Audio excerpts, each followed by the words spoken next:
Hey, Kelly. David? Right? Yeah. All right. I feel bad about what happened last time. No worries.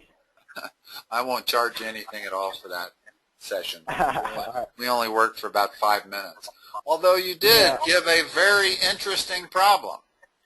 Yeah. Square I root ended up, of x over square root of 1 minus x squared, I believe.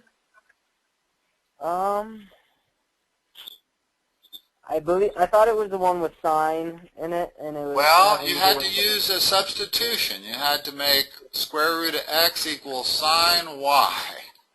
yeah. And then it was solvable. Yeah. That's quite a problem, actually. That is trig substitution. What do you Yeah, guys she do? said that, What do you guys do in trig substitution in Calc AB? That's a new. I'm not sure. She said that was the very hardest problem she had on the review, so. Okay.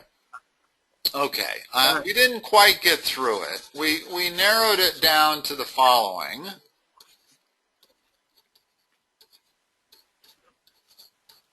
This is not an easy problem. In order to do this problem, you have to use the following identity. Yeah. And the reason you have to use that is because we can integrate that just easily. We have no way to integrate that. Yeah. We can integrate this because I know what the integral of cosine of 2x is. I don't know what the integral of sine squared of x is. Yeah.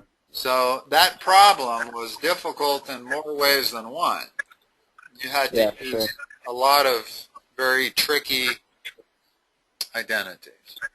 So I assume you got a final coming up? I do. Okay. And I have a final review that I have a couple questions on. Okay. Let's cover them. All right. So a point moves along the curve y equals x squared plus 1. So the x-coordinate is increasing at a constant rate of 3/2 units per second. The rate in units per second at which the distance from the origin is changing when the point has coordinates 1, 2 is equal to.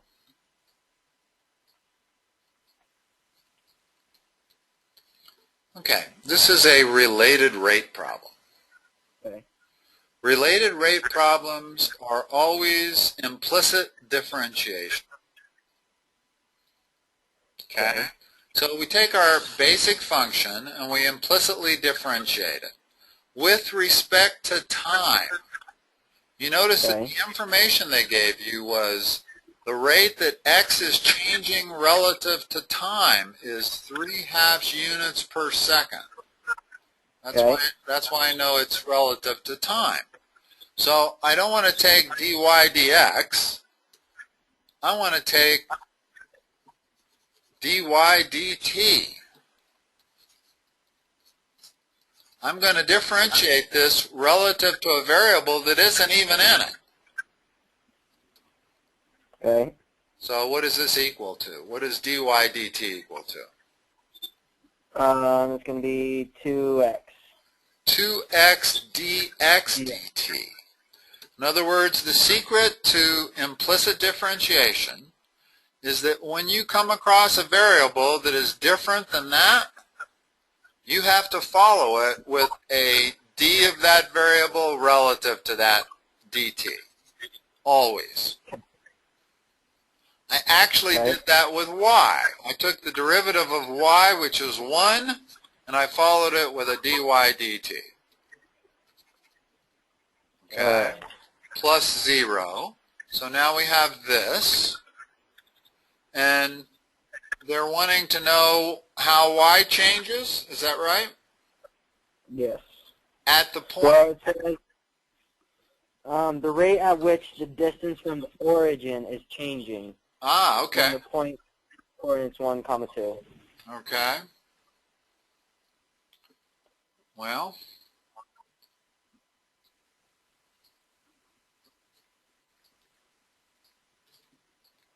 So really, we don't want dy dt. We want that line right there. Yes. Okay. We know dx dt. We know x.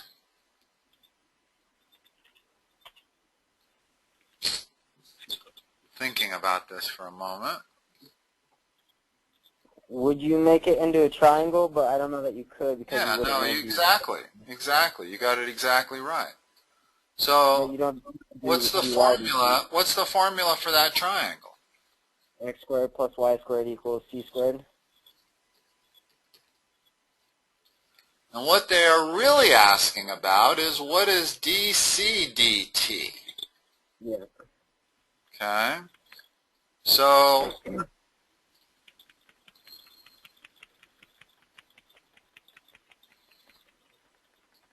let's see. If we implicitly differentiate that triangle, we get 2x dx dt. Follow me here. If I lose you, say something. Okay. Yeah, I got you.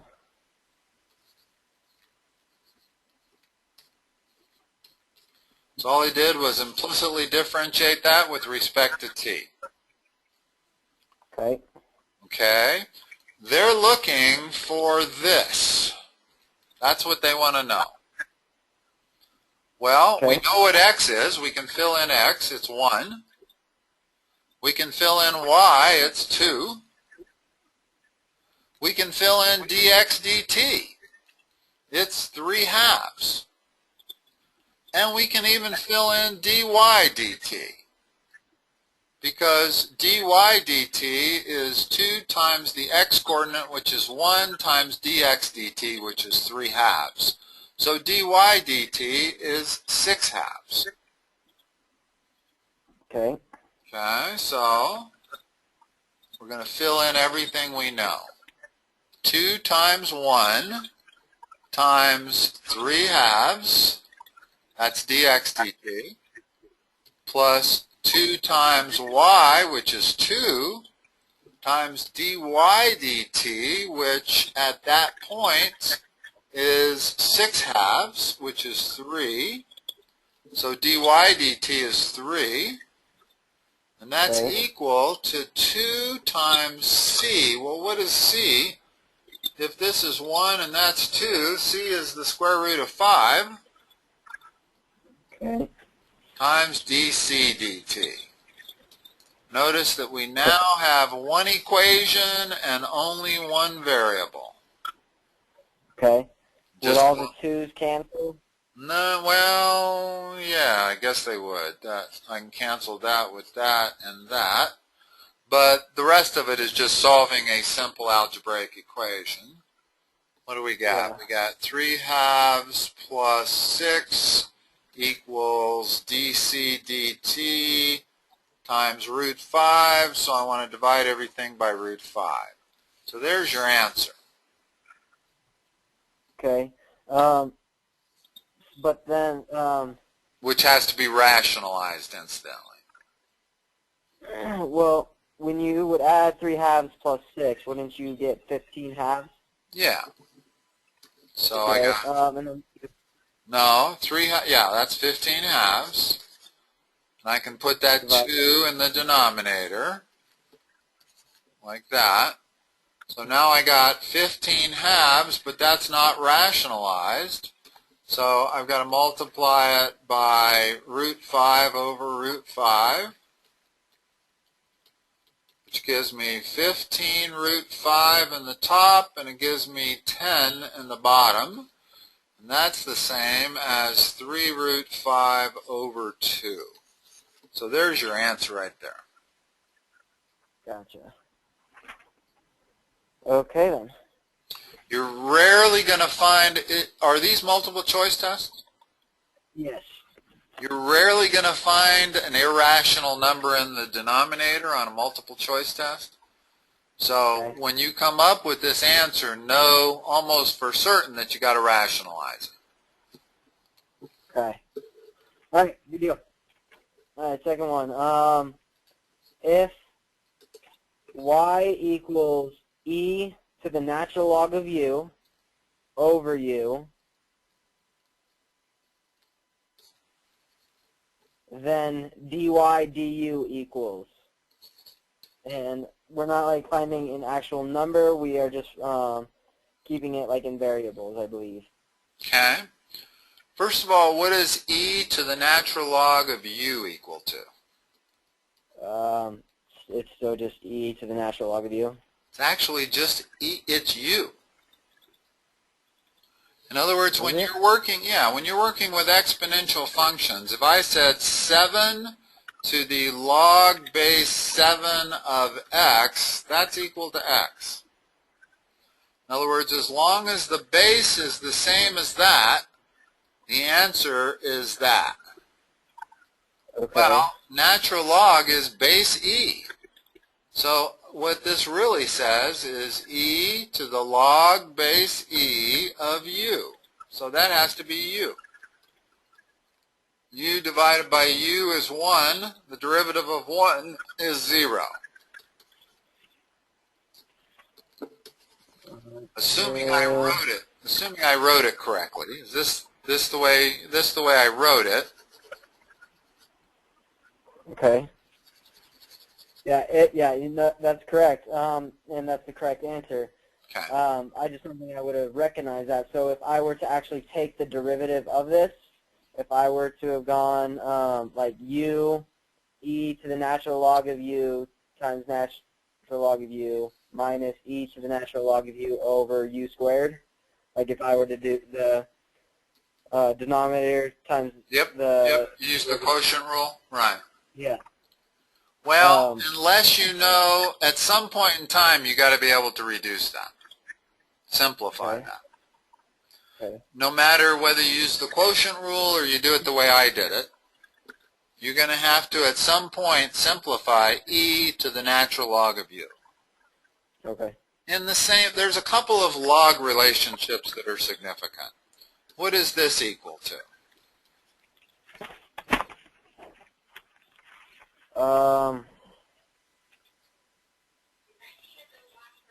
Isn't that's going to be like x to the first is equal to 17? It's 0. Hold on, my TV just came on. I got to go turn the sound down. One moment.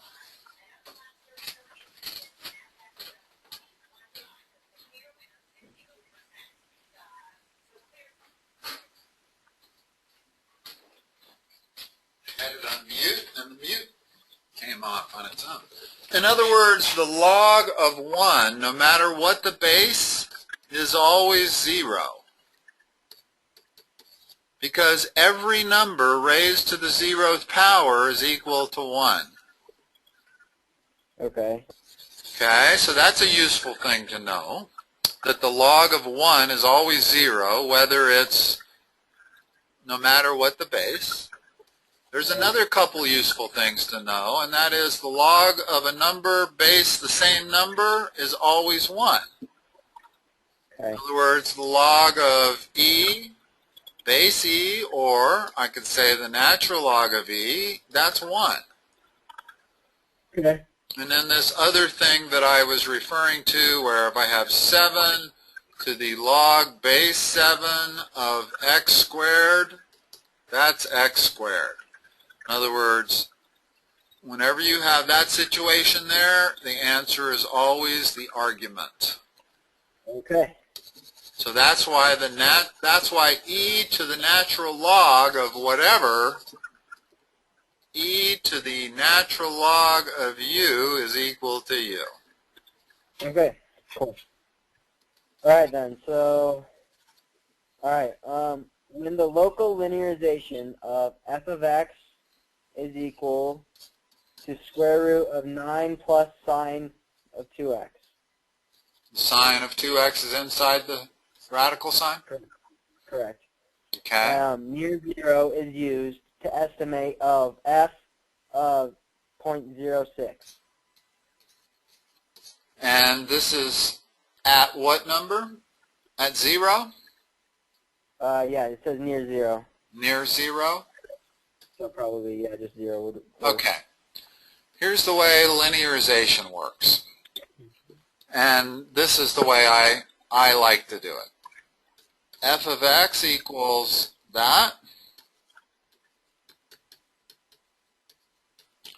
F prime of x equals what? 1 over 2 square root 9 plus sine 2x. Okay, hold on. Let's rewrite this first of all to the 1/2. So now let's just use the power rule. So it's 1/2 times 9 plus sine 2x to the negative 1/2 times the derivative of the inside. What's the derivative of the inside? It's going to be 2 cosine x. Well, it's cosine 2x times the derivative of that inside, which is another 2. I do it in three separate steps. In other words, I do the power rule times the derivative of the inside times the derivative of that inside. Okay? So that's f prime of x. And now what we need for the linearization is we need f of 0 and we need f prime of 0. Well, what's f of 0?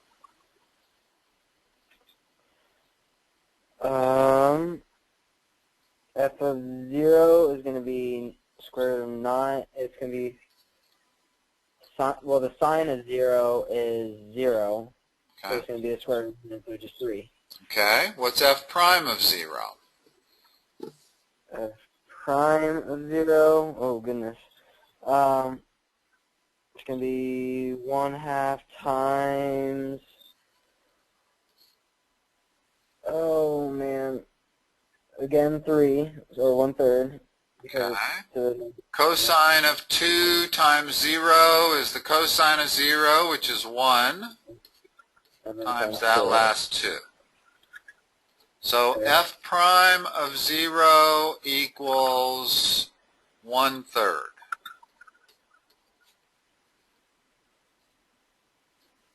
So the linearization of x is equal to f of 0 plus f prime of 0 times x minus 0. So what I get is 3 plus 1/3 x. So that is the linearization of this function, 3 plus 1/3 x. Well, they wanted us to use it to approximate the square root of 0.06. Right, it's just 0.06, not square root. Okay.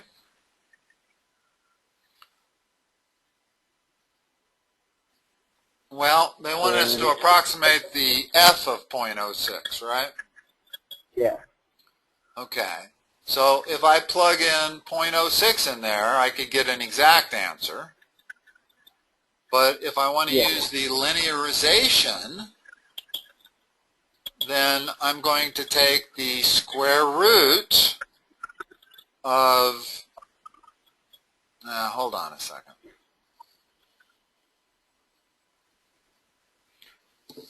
In other words, if they want us to approximate 0.06, what they're really wanting to approximate is the square root of 9 plus sine times 2.06, or 0.12. So they're really asking us to approximate the square root of 9 plus the sine of 0.12. In other words, if I go up to the function, and they want to approximate 0.06, I would plug in 0.06 into this. Okay. That would give me the square root of 9 plus the sine of 0.12. Well, Okay. I can use my linearization to approximate that. Since I don't have any way of doing that, in other words, what in the world is the square root of 9 plus the sine of 0.12? Without a calculator, I'd be lost. Yep. But since I know the linearization is 3 plus 1/3 x, is all I have to do is plug in 0.06 for x, and I have the linearization of it. It's 3 plus 0.02, or 3.02. There's the linearization of f of 0.06. Okay. And the key thing to remember on linearization is that the linearization of x is equal to the function evaluated at the point that we're near, which was 0, plus the first derivative evaluated at the point that we're near, times x minus that point. So if we were doing the linearization of something at 2, near 2, then this would be f of 2 plus f prime of 2 times x minus 2. Okay. Okay? Yeah, the linearization, I remember that. First time I showed up at your house, you gave me a review sheet and it had 3 linearization problems on it. And I didn't know how to do it. I didn't know how to do it, but I do now. Alright. Alright, I think I can figure that one out. Let's see here. Alright, so which of the following statements is or are true about the graph y equals natural log 4 plus x squared? Like that? Yes. Alright, and so option 1 is it is symmetric to the y-axis.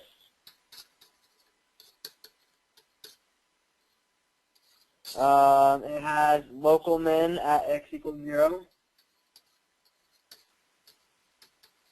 And has inflection points at x equals plus or minus 2. Okay. To determine symmetry to the y-axis, it needs to be an even function. Okay. An even function is one where f of minus x is equal to f of x, Okay. such as cosine. Cosine is an even function. Cosine of minus x is equal to cosine of x.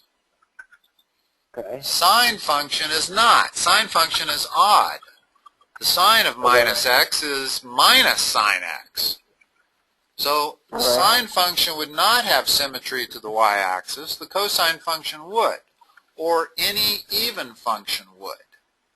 Now, what happens if you substitute minus x for x in this problem, in this particular function? Does it change it? No. Same thing. Therefore, it has symmetry to the y-axis. Okay. Okay? So 1 is true. Does it have a local minimum at x equals 0? Well, to find local minimums, we need to take the first derivative, set it equal to 0, and find out where it's at. Right? Yep. So what's the first derivative of this? Isn't it 1 over 4 plus x squared, and then in the numerator is 2x? Yes. So if I'm setting that equal to 0, what does x have to be?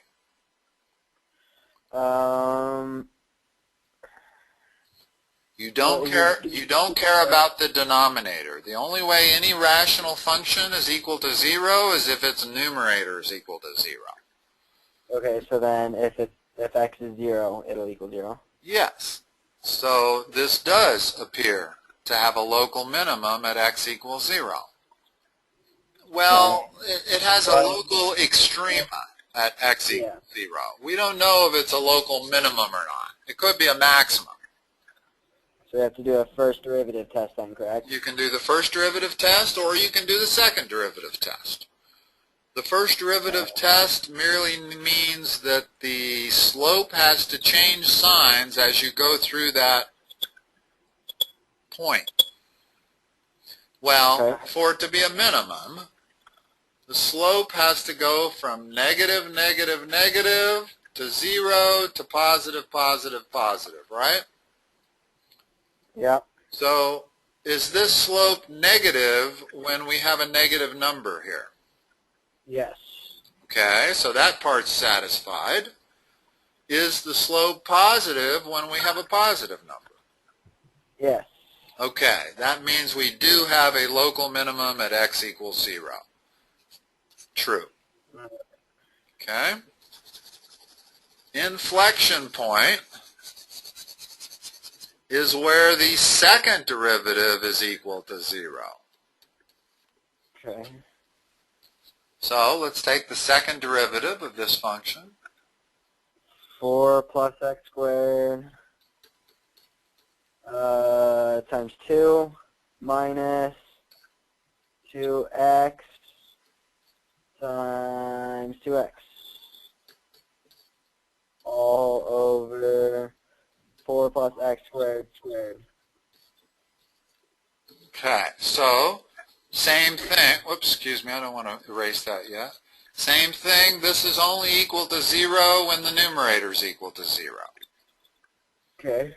So first, right?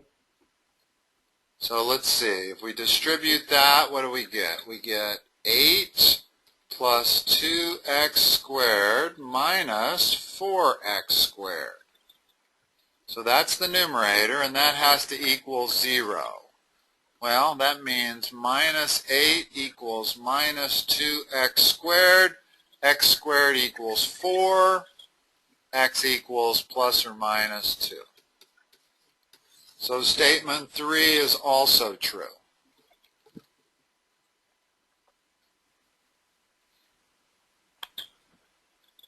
Okay. Okay, yep, cool. And unfortunately, that's all the time I have. I got sessions back to back all day long today. So I'm going to have to run. And let's see, do we have another session scheduled? We do tomorrow, right? Yeah, tomorrow same time. All right. Cool deal. Thank you so much. I will talk to you tomorrow at 3, Kelly. Bye. Bye-bye.